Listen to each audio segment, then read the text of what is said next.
tonight's video, I am going to be doing some soft-spoken.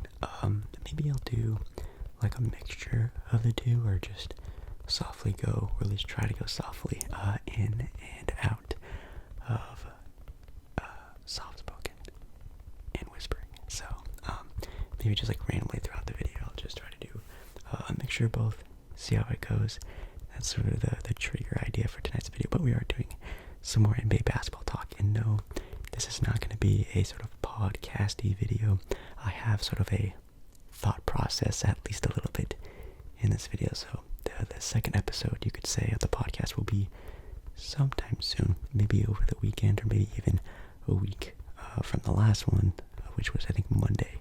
So look out for that one. So anyways, make sure you do like the video if you do like the video, and also comment down below maybe other topics, again, maybe for other basketball talking videos, or talking videos, talking, or other sort of, I guess, topics we can talk about on the podcast.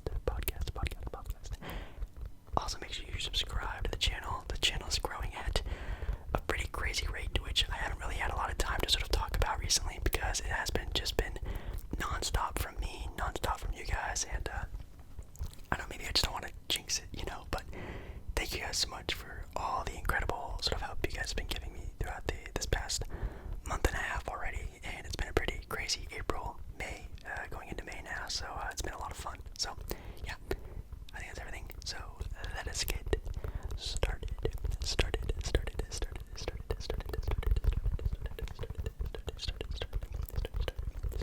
And also, firstly, before we get started in this video, tomorrow, as you guys are watching this video, so it should be that Friday, we should be having a NBA pack unpacking, whatever you want to call it. We're doing an IRL NBA pack opening, which should be really cool. I did one of these many years ago, back when packs were way easier to find, and now you have to go online and cross your fingers. I know some people can buy them through eBay or secondhand sellers, which are just stupidly expensive, but I have packs, and not just like a pack or packs. I bought a box. I bought an actual NBA pack box to open, maybe do a couple videos on a couple of them, and see what we can get. Just have some fun with the content, I guess we could say. So hopefully you guys are here for tomorrow's NBA pack opening. Now on with tonight's video. As you can read from the title of tonight's video, it's going to be very much centered around NBA free agency and some free agents that every single, I guess, NBA team should sign. So a free agent that every NBA team should sign. Obviously, I mean like individual different ones, or maybe, I haven't read the article, but maybe some teams even share the same sort of interest or need for a single free agent. We're going to find that out tonight.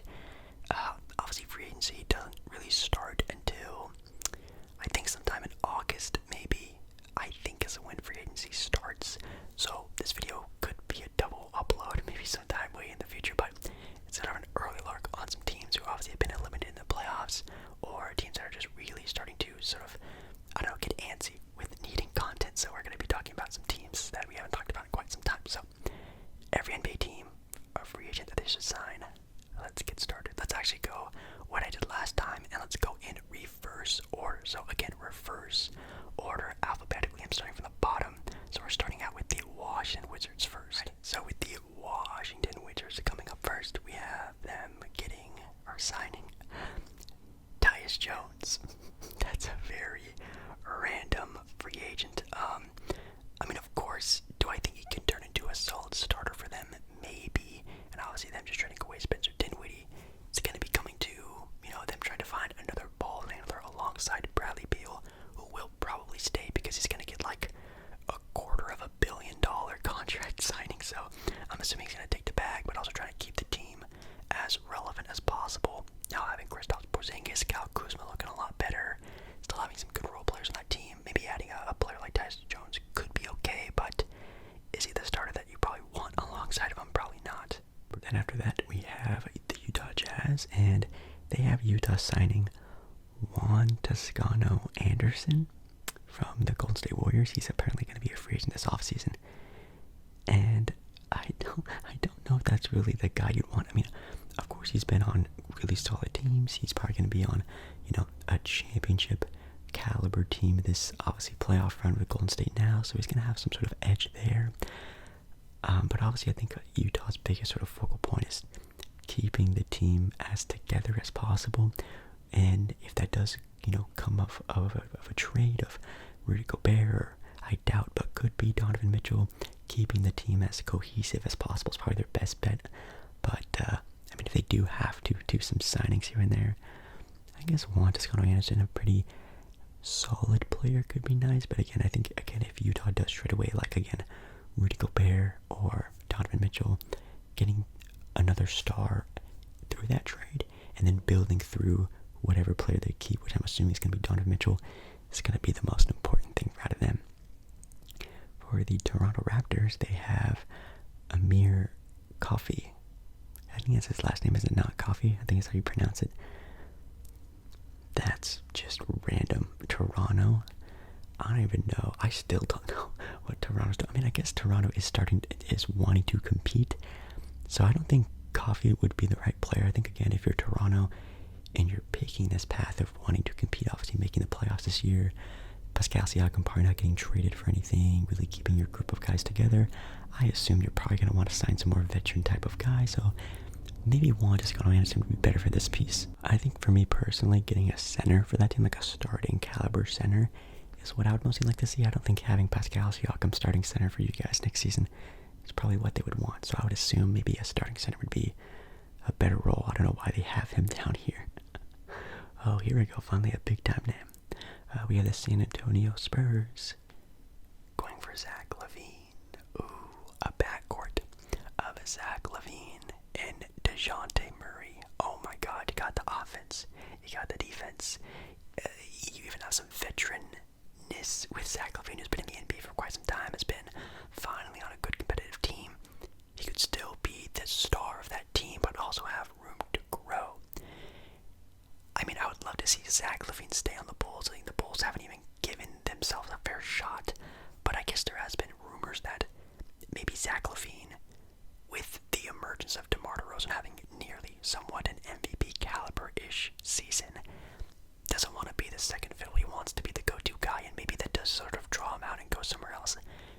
Would I love to see him stay in Chicago? Yes, because it makes obviously the league more competitive, and I think it just makes more sense, but him with DeJounte is, that sounds like so much fun. But does it make, the Spurs a competitor? No. Does it make the case for the Bulls any better if he leaves? No. So I don't think it really helps either of the parties out between Zach LaVine and the Bulls. Then we have the Sacramento Kings with Cody Martin. Not bad, I guess. These are going to be, obviously this draft class, this free agency class isn't all that great, so you got to keep that into account when thinking about free agency. There's not a lot of heavy hitters. I think Zach LaVine might be the heaviest hitter in this free agency class, but I don't think who else. Obviously there's Harden, there could be Kyrie, there's a couple of guys, but there are player option guys, team option guys. No one that really makes a lot of sense besides, again, a Zach LaVine type of player. Bradley Beal makes another case there, but even then I think he's resigning, so a lot of players are going to be going with, a lot of teams, are going to be going with role players. Like Cody Martin on the Kings, does it really make a difference? No. Do I really care about this? No, not really, but I think he would fit well with that group of guys. And again, the Kings wanting to be more competitive, obviously deepening the team would be the way to go. You can say with Domantas Sabonis, and hopefully De'Aaron Fox finding a better sort of step this year. Wow. For the Portland Trailblazers, they have Deandre Ayton. My God, I would cry tears of joy. I would be so happy if this could happen. But it won't happen. I think for 10,000 reasons, the Suns are going to keep Ayton. They're going to give Ayton the bag. No matter what happens, they're going to keep DeAndre Ayton. I would love to see Ayton sort of be the sort of maybe next guy after Damion retires. If somehow they can sort of finagle a way to keep Anthony Simons do that, I think it'd be perfect for, again, a growing Trailblazer team of the future with Ayton and Simons. That would be amazing. This would probably involve getting rid of Yusuf Nurkic, probably not even using their trade player exception that they got while trading away CJ McCollum. So pretty much all of their money would be going towards Ayton and Dame. I don't even know if that would mean we'd have to get rid of Anthony Simons. I don't know what that contract situation would be like, but this would be nice. Blazers could throw a contract at Ayton if they wanted to, but realistic, definitely not. There'd probably be a bunch of other teams that had more cap space and more of a focal point around Ayton that'd probably please him a lot more. But he's I would bet a lot that Ayton stays with the Suns. That'd be cool. Then we have the Phoenix Suns going with Thad Young.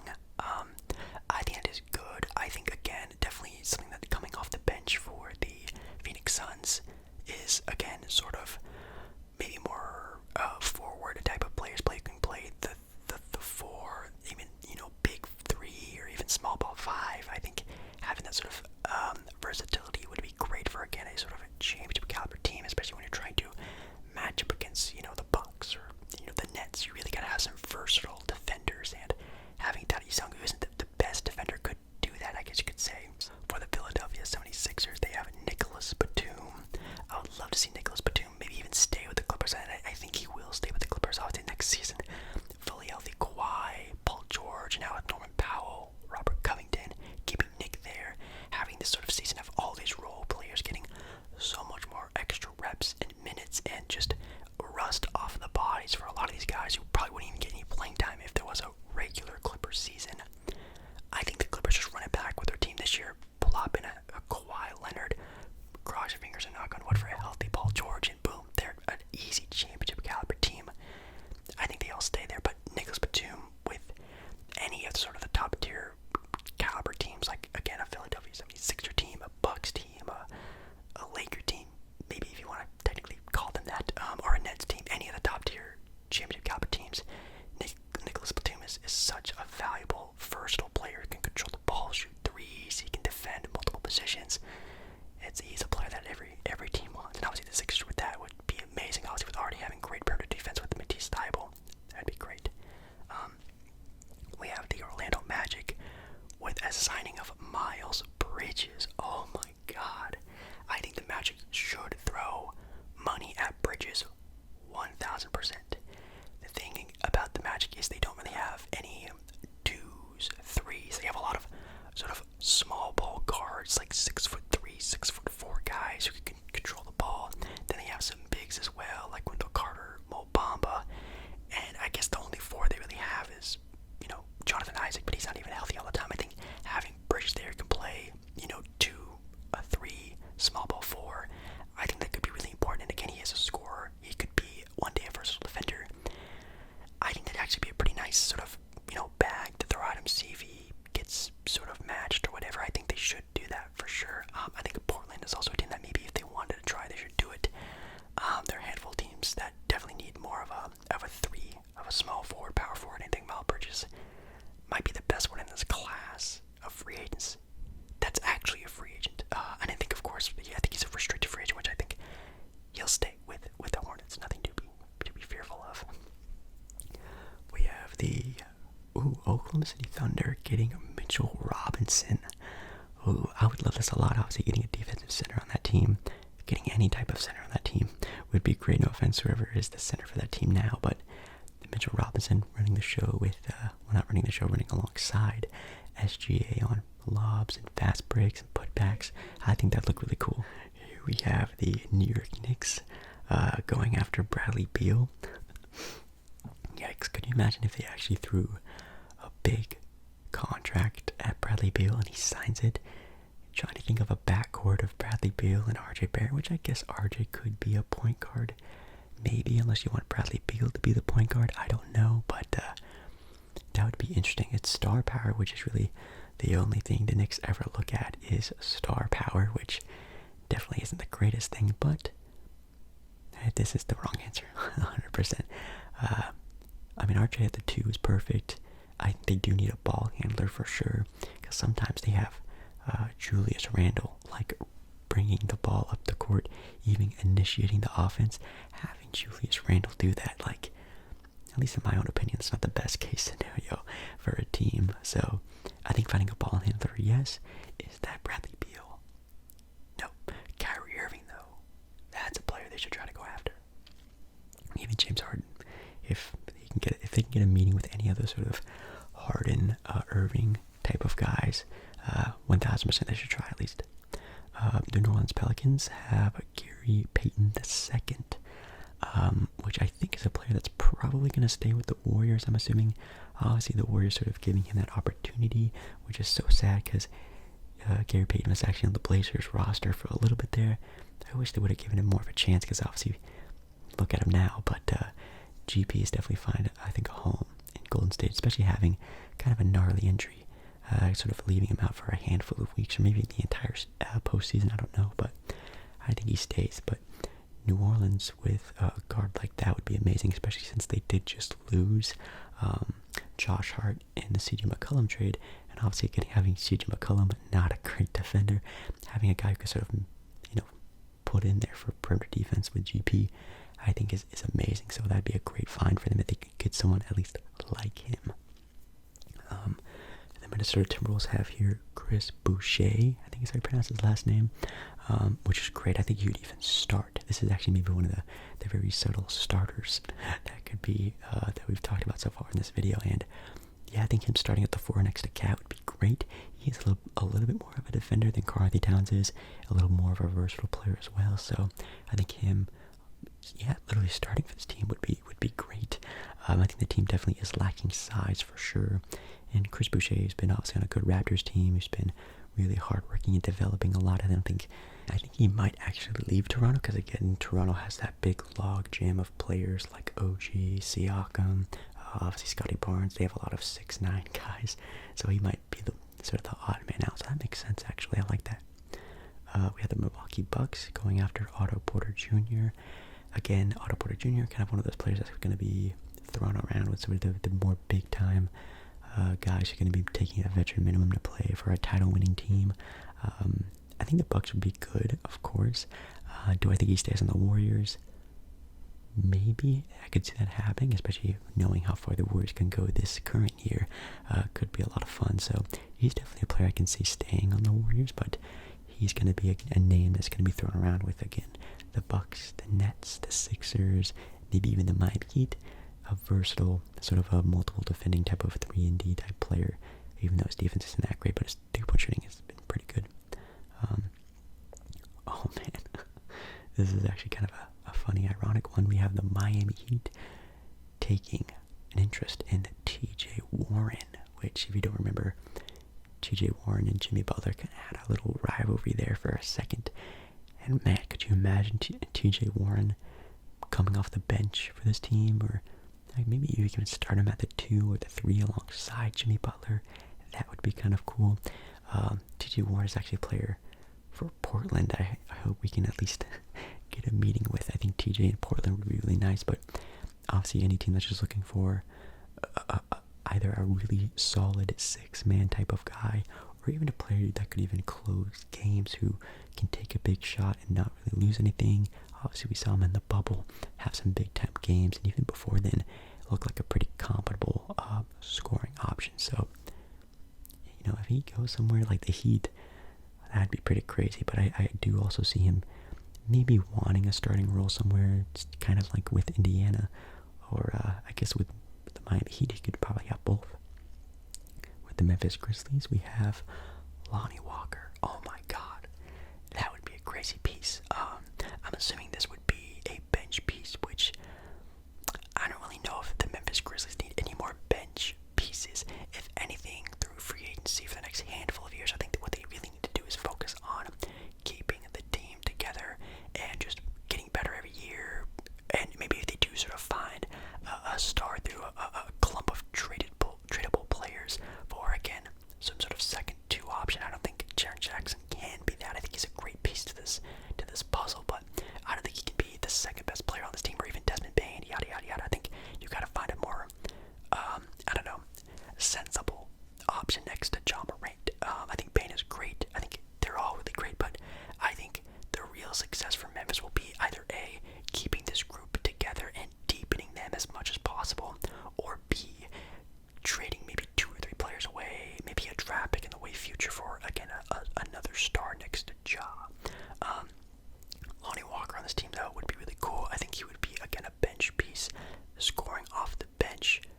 which I guess is what every team needs, and I think this would also be good with them, because obviously they're starting lineup with the Memphis Grizzlies with Ja, Desmond Bane. Their guards are really solid. I think they also have Tyus Jones, right? I think so. Having also Lonnie there would be pretty insane, not gonna lie, but I think Lonnie probably does stay with the Spurs. We have the Los Angeles Lakers, and for the Lakers, they have them taking Damion Lee as a free agent, which, golly, man, that's very, very sad. And no offense to Damion Lee, I just know that the Lakers are trying to find a way to fix what happened last season, and thinking of them signing just like a solid player like Damion Lee, that sort of being like their big fix for the season, that's definitely not going to be anything, but he's definitely a player who's not going to be super expensive. He's going to be a hard worker. He's going to be playing really solid minutes for this team, so I can see how this would be actually really good for the Lakers, but it's not like the big time swing that you would expect the Lakers to take a swing at, which again, like, I mean, already like Zach LaVine has been tied to it. People have been talking about like Bradley Beal taking a pay cut to be there and yada yada yada, but I don't know, we just really need to see what happens with, again, Russell Westbrook, and what happens with, I don't know, the rest of the team, where guys go, how LeBron and AD, their meetings have been going. We're going to have to see what happens with this team.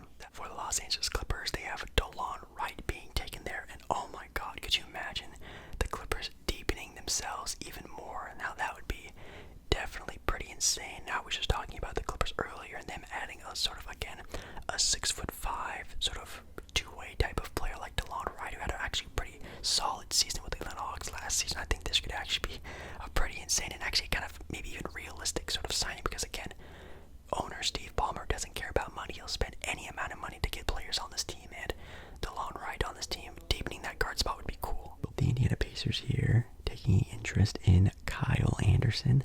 Not really sure if I believe in this one. I think if anything, the Pacers would probably be taking a lot of interest in maybe some younger, less utilized players. I can definitely see them signing a player maybe like Mo Bamba, who definitely has great potential, and someone that you could definitely pay a lot of money just to see what happens if he can sprout into maybe more of a starter role. I can definitely see him starting on this team, but that's not going to be like what the Pacers are looking for. They're not looking for a starter. They're looking for, big time home time runs that are going to really change and hurry up the rebuild process, or probably veterans that people, they can learn from other veterans, you know what I mean? So that's not a very good one, I think. Houston Rockets taking Jalen Brunson from the Mavericks. That's interesting. Again, I can see sort of the Houston Rockets taking the same sort of route as the Pacers, just signing younger guys who haven't really have gotten a good start to their career, maybe could hit a home run on one of them. Them giving a big contract to Jalen Brunson doesn't sound that interesting. And a backcourt of Jalen Brunson and Green and Jalen Green for the next 3 to 4 years doesn't sound that intriguing. It'd be cool. I think it'd make them more competitive, obviously, but I don't think that's really, at least in my opinion, what they would be looking for. That's just my own opinion again. The Golden State Warriors have Caleb Martin. That would be nice. Again, with the emergence of Jordan Poole, and next season having a fully healthy James Wiseman next to Stephen Clay, Draymond maybe having one more year of solid play, I don't think the Warriors need to really worry about star power. Again, deepening the team as much as possible is what they're going to be looking for, and quality ones like, again, Gary Payton, who I'm assuming is probably going to come back, maybe Jordan Poole coming off the bench or even starting still for the team. Maybe they can find a trade around Wiggins, Kuminga, another year under his belt, signing players, I should say, like Caleb Martin, who's pretty solid for the Miami Heat this season, would be great. So yeah, I think any solid role player for the Golden State Warriors would be amazing. For the Detroit Pistons, they have them taking away Anthony Simons from the Portland Trail Blazers. So I guess in their eyes, whoever wrote this article thought of Portland losing Simons, but then signing DeAndre Ayton with all that extra money that would go, obviously, to Anthony Simons. That'd be pretty interesting. You'd have a Simons, Cade Cunningham backcourt. I actually don't know if I like that a whole lot, because again, Cade player that needs the ball in his hand a lot. I mean, of course, Anthony Simons can play the 2 position very well. He will do that very well when Dame is healthy next season. But, yeah, I don't know. I think I'd want more, I guess, ball control when it comes to Anthony Simons on that team. And having 2 players growing, only having to figure out how to play in the NBA in general, but also having to play off the ball, and they're probably not very used to that. So, I don't think I really like that a whole lot. Maybe signing a more sort of defending type of 2, a player that doesn't need the ball in his hand a whole lot, like an Anthony Simons. It'd be cool. I think it'd be great. I think it'd work, but maybe not the pitch perfect type of free agent to go after. Then again, this free agency class kind of sucks. We have the Nuggets, and theirs is Bruce Brown, which again, I keep saying that and again because a lot of teams are sort of in the same spot. But with the Denver Nuggets being fully healthy, Michael Porter Jr., Jamal Murray coming back, and then the newly announced MVP Nikola Jokic, just deepening the team is what they're going to be going for. A very solid player, Bruce Brown, who is a starter who can come off the bench for them, not really take a big role like he needed to be in this year's Brooklyn Nets team. I think, if anything, he probably will leave. He's probably going to get a nice bag somewhere else. I don't think Brooklyn's going to really have the sort of money or even the interest in re-signing him, so I think he could really go out and sort of find more different routes. And obviously Denver going to be extremely competitive next season. I'm super excited to see them play at full strength. Dallas Mavericks getting Isaiah Hartenstein. I don't know. I think again, hopefully Dallas can sort of find a star, maybe if it is through a trade, through a bundle of players, or if it is through free agency, if Zach LaVine can sort of find his way there, or if they can even get a meeting with someone like a Bradley Beal or whoever else is in this free agency class, would be nice. But I think again, if that's not this year, I think again, deepening the team around Luka is the no-doubt thing to do. Signing a player like Isaiah Hartenstein would be okay. He kind of reminds me of Bertans, but like he can't shoot as good. But then again, Bertans can't even shoot that well, at least anymore. But he's a solid pickup player who would be again deepening the team for the Mavericks. I think any sort of solid role player would be amazing for that team. And then next for the Cleveland Cavaliers, they have Gary Harris, which I mean Gary Harris. I don't think Cleveland needs any more guards, especially with the whole sort of fiasco that's going to be happening with Colin Sexton, and seeing, if he does get re-signed or does get, sort of like go into that free agency's area, because he is a restricted free agent, which I'm surprised we haven't even talked about him in this video yet. I don't think they need any more guards. If anything, they need veterans to sort of fill out the team if they do want to make more of a playoff push, sort of get rid of that rebuild sort of mode that they were in for so long and start making a push for more competitiveness. I think actually Gary Harris as a veteran wouldn't be that bad. So maybe, like a second string type of player could be okay. For the Chicago Bulls, they have PJ Tucker here, which I think PJ Tucker's probably going to stay in Miami, so I could even really skip over this one. Chicago Bulls, PJ Tucker, that'd be cool.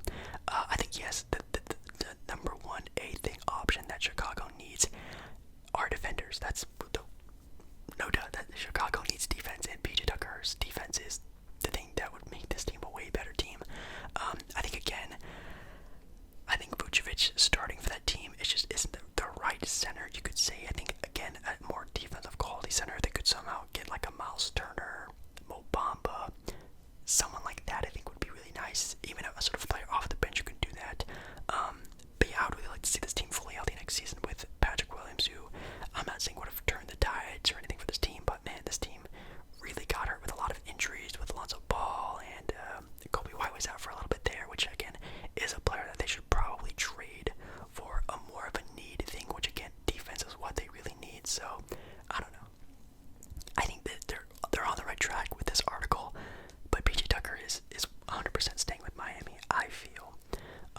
Charlotte Hornets, Nicolas Claxton. Ooh, that's a good one. Again, yes, Charlotte, we all know, needs a center. They're looking for a center. Could it be Miles Turner? It could even be Nikola Vucevic. I don't know. But a center like Nicolas Claxton, Mo Bamba, again, I think those are definitely two names that I would really love to see sort of run it with the Hornets for sure. They just need a lob threats. Then we have the Brooklyn Nets, and they have Pat Connaughton from the Milwaukee Bucks signing there. No. I think the fact that since Pat Connaughton is from sort of that Milwaukee Milwaukee, Wisconsin area. I think he's probably going to stay in Wisconsin, I would assume. But yeah, obviously the Brooklyn Nets can't really sign anyone with big money, and I think that content is definitely worth that more. So if anything, they're just going to be doing what they do last year and just signing veteran minimums to players who just want to ring chase. Can they be successful at that though? 100%. Will they though? I think no. I think the Nets are probably going to struggle this season on signing people, I would assume, because last season definitely wasn't a good telltale of the Brooklyn Nets. For the Boston Celtics, they have them taking an interest in Ricky Rubio, which is something I've been preaching for many videos on. The Celtics needing playmaking. They need a playmaker, more guys who can sort of facilitate, pass the ball, get the ball moving. Having them sort of take a veteran player that I just described, like Ricky Rubio, would actually be really cool. So I love that. I don't think he would start though over like a Marcus Smart, obviously, but I think him off the bench would be really solid. And then lastly, we have Victor Oladipo with the Atlanta Hawks. That would be cool. I'm assuming they're saying for him to be maybe a starter, which I don't really trust Victor Oladipo being a starter anymore. That's just my own opinion. I love Victor Oladipo. I loved him a lot in Indiana, but he's just not there as a player health-wise. And him playing, 33-ish minutes a game, I don't really want to put that wear and tear on his body even more. So, I mean, Victor Oladipo off the bench would be amazing for the Atlanta Hawks, but I think the Hawks, are still looking for sort of another option next to Trae Young, and you're not going to find that in Victor Oladipo this day and age in his career. But I think another guard who can play some two would be good. I mean, again, they didn't really talk about Colin Sexton at all in this video, so I think Colin Sexton can play some defense, and he can play off the ball a little bit. I don't know.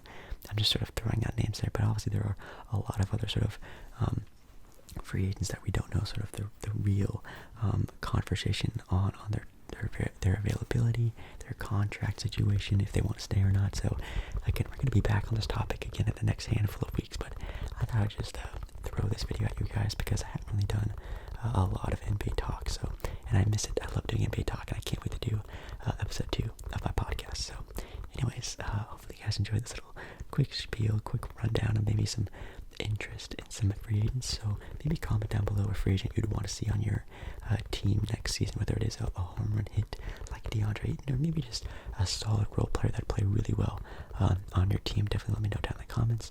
And yeah, I think that's everything. Thank you so much for watching this video, and make sure you like the video. If you like the video, subscribe to the channel, and I'll see you again in my next video very soon.